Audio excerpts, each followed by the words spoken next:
부동산 PF 부실 여파로 건전성에 빨간불이 들어온 저축은행 업계가 전국 혼란에 따른 유동성 불안까지 커지면서 긴장감이 높아지고 있습니다. 저축은행 업계는 탄핵 정국 장기화로 경기 불확실성이 확대되자 리스크 관리에 더욱 주력한다는 방침입니다. 김도아 기자입니다.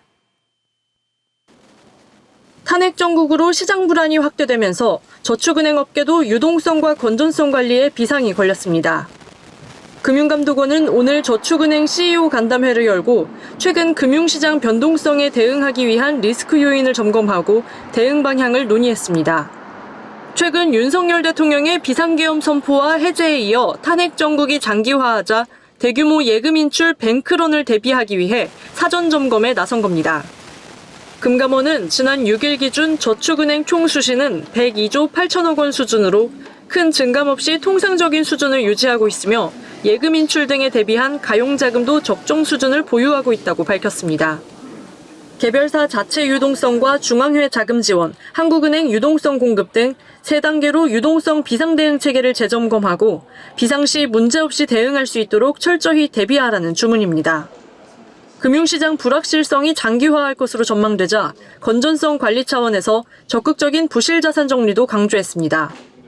금감원은 당장의 손실을 회피하기 위해 부실자산 정리에 소극적으로 대처할 경우 자산 건전성 악화가 지속돼 더 큰 리스크가 발생할 수 있다고 경고했습니다. 금융위원회에 따르면 올해 상반기 기준 금융권 PF 대출 연체율은 3.56%, 상위 10개 저축은행의 부동산 PF 연체율은 14.17%에 이릅니다.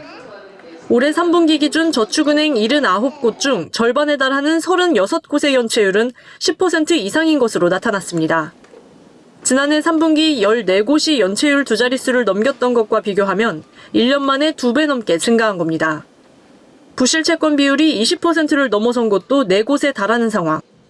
금융당국은 건전성이 악화한 저축은행 2곳에 대해 이달 중 적기 시정 조치를 준비 중인 것으로도 알려졌습니다. 아무래도 정치 불안정이라는 게 생기면 대외 신인도에 악영향을 미치고 그렇게 하다 보면은 우리 경제에 당연히 부정적인 영향을 미칠 수밖에 없잖아요. 원래 금융시장에서 제일 싫어하는 게 이제 uncertainty라 해서 불확실한 거거든요. 금융당국의 고강도 대출 규제로 부동산 시장이 경색된 데 더해 정치적 혼란에 따른 한파가 더해지면서 손실 최소화를 위해 버티기에 돌입했던 저축은행 업계의 손실은 불가피해졌습니다. 금융당국의 부실사업장 정리 압박이 거세지고 있어 저축은행의 손실 인식은 더욱 빨라질 것으로 보입니다. 서울경제TV 김도아입니다.